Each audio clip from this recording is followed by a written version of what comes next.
Serdecznie zapraszam do odcinka 166 Mrocznej Historii pod tytułem Rewolucja część 10 Arszenik.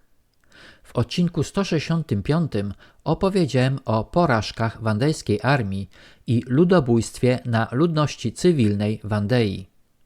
W tym odcinku opowiem o kontynuacji czystki etnicznej w czasie rewolucji francuskiej, dokonywanej przez rewolucjonistów głoszących hasła wolności, równości i braterstwa. W lutym i marcu 1794 roku masakry Wandejczyków trwają. Ludobójca z armii szatana, generał Louis Lazare Hatch, morduje 700 mieszkańców w La Goubitière i pisze raport. Było ich zbyt mało, by urządzić prawdziwą rzeź.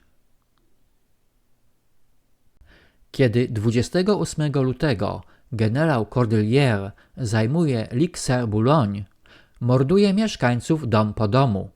Nieliczni uciekają do kościoła. Kobiety, dzieci, starcy modlą się na kolanach. Żołnierze wpadają do środka, strzelają, tną szablami, kłują bagnetami. Wreszcie, wyszedłszy, ostrzeliwują z armat kościół, który zawala się, grzebiąc pod sobą martwych i żywych, jeszcze rannych. W kościele tym zginęły 564 osoby, w tym wiele dzieci. 110 dzieci nie miało skończonych 7 lat. 33 nie miało nawet 2 i 2 nie ukończyło 2 tygodni. Generał Cordelier w liście do konwentu pisze: dzień męczący, ale owocny. Armia szatana nadal sieje grozę i spustoszenie. W Loroux-Botterot ginie 700 ludzi, w La Venzon 1500. Po bitwie pod Saveny armia wandejska nie istnieje. Jednakże szatańska republika kontynuuje ludobójstwo. Wandejczycy gilotynowani są w Nantes bez przerwy. Ludność Wandei jest rozstrzeliwana codziennie, ale żądnym krwi Jakobinom ciągle mało. Jeden z członków konwentu, Carrier, zarządza topienie Wandejczyków w Loarze na masową skalę. W ciągu zaledwie 1 miesiąca na specjalnie przystosowanych barkach utopiono 5000 ofiar, a Carrier pisze do konwentu: cóż za rewolucyjny potok z tej Loary.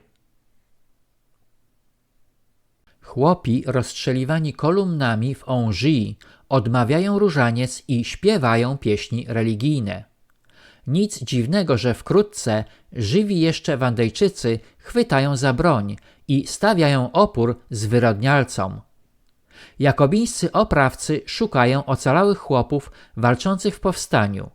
Jedną z ich ofiar jest szef kawalerii wandejskiej, książę de Talmont, Antoni Philippe de la Tremouille, który zostaje zgilotynowany 27 stycznia 1794 roku.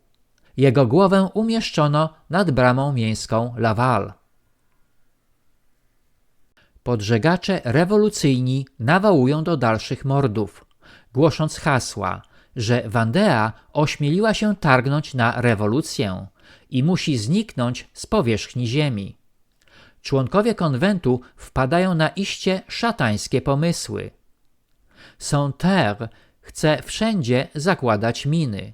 Carrier proponuje truciznę. Arszenik do studni, do żywności, wszędzie. Fayot trzeba spalić cały kraj wzdłuż i wszerz, aby przez cały rok ani żaden człowiek, ani żaden zwierz nie znalazł odrobiny środków do życia na tej ziemi. Koniec Jakobinów nastąpił w wyniku przewrotu termidoriańskiego 27 lipca 1794 roku, gdy konwent narodowy obalił ich rządy. Przywódcy jakobińscy, w tym Maksymilian Robespierre, zostali aresztowani i straceni następnego dnia. Powodem upadku rządu jakobińskiego była narastająca brutalność i terror, które stawiały w niebezpieczeństwie nawet członków konwentu.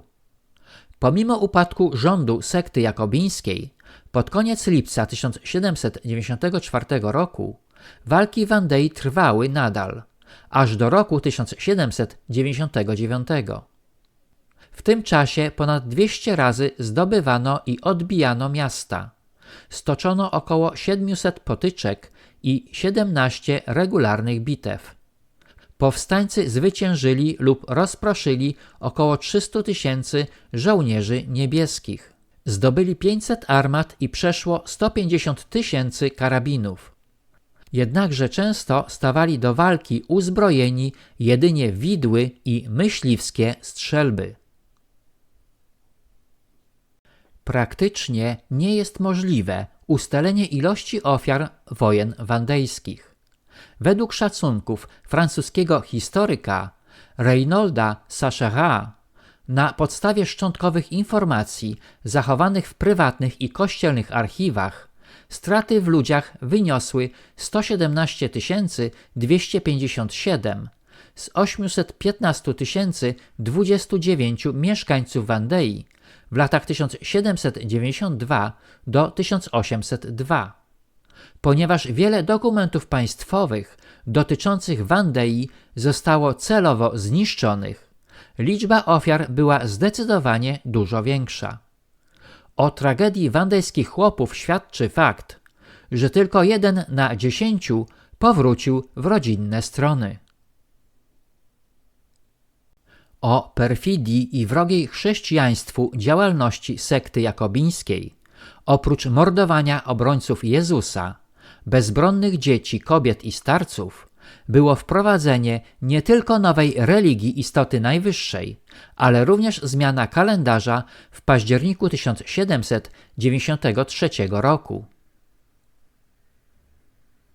Aby zerwać z tradycją i religią chrześcijańską, przywódcy sekty wymyślili francuski kalendarz rewolucyjny zwany republikańskim. W kalendarzu tym lata były liczone od momentu ogłoszenia republiki 22 września 1792 roku. Rok podzielono na 12 miesięcy po 30 dni, każdy podzielony na 3 10-dniowe dekady, eliminując tygodnie. Dodatkowo wprowadzono 5 do 6 dni świątecznych na koniec roku i święto rewolucji w lata przestępne, nadając miesiącom i dniom rolnicze i przyrodnicze nazwy. Jednakże antychrześcijański kalendarz był niepopularny i został zniesiony przez Napoleona I w 1805 roku, przywracając kalendarz gregoriański z dniem 1 stycznia 1806 roku. Rewolucja francuska zapoczątkowała lawinę ataków na Kościół katolicki i wybuch Wiosny Ludów w latach 1848 do 1849 jako kontynuacja rewolucji francuskiej wznieconej przez masonów i Żydów. W rewolucji francuskiej występuje wiele wątków, nie tylko francuskich, niemieckich czy angielskich, ale również polskich, o których napiszę w jednej z moich książek. Wydarzenia z końca XVIII wieku we Francji były również związane z tajnym stowarzyszeniem iluminatów, założonym według oficjalnej historii 1 maja 1776 roku w Bawarii. Aktualnie gotowe do sprzedaży są 3 tomy zamazanych obrazów, które będą dostępne tylko w formie papierowej. Ponieważ produkcją książek zajmuję się osobiście, nakład jest ograniczony. Zainteresowanych nabyciem książek proszę o kontakt e-mailowy na janbalc@wp.pl. Serdecznie pozdrawiam. Tom 1 Trylogia jest wprowadzeniem do świata iluzji i dzieli się na 3 zeszyty. Zeszyt 1 Iluzja, zeszyt 2 Wiatr ze wschodu oraz zeszyt 3 Wiatr z zachodu. Proszę przeczytać opis do książki. Tom 2 Płonąca pochodnia Prometeizm, zeszyt 4. Opowiada o genezie idei prometejskiej oraz jej ewaluacji w neoprometeizm, praktykowany przez wszystkie rządy naszego małego imperium, począwszy od roku 1989. Bez znajomości tego fragmentu historii, obejmującego ponad 100 lat, zrozumienie działań rządu nad Wisłą nie jest praktycznie możliwe. Zachęcam do przeczytania opisu. Tom 3. Płonąca pochodnia, wilcze echa, zeszyt 5. Jest kontynuacją trylogii i prometeizmu. Historia, o której piszę, nawiązuje do polskiego prometeizmu oraz tłumaczy nasze stosunki z Ukraińcami. W książce tej zawarłem dużo odpowiedzi na nurtujące Polaków pytania i zawiera ona wprowadzenie do kolejnego tomu 4 Polska Bryza, który ukaże się wkrótce. Proszę przeczytać opis do książki. Chętnych do pogłębienia wiedzy i gotowych do zakupu książek proszę o kontakt e-mailowy. Zapytania dotyczące kupna proszę kierować na janbalc@wp.pl. Zachęcam do zakupów i pozdrawiam. Na tym zakończę odcinek 166, w którym opowiedziałem o wandejskich ofiarach sekty Jakobinów i zwolenników rewolucji francuskiej. Serdecznie zapraszam do odcinka 167 pod tytułem Iluminaci, część 1.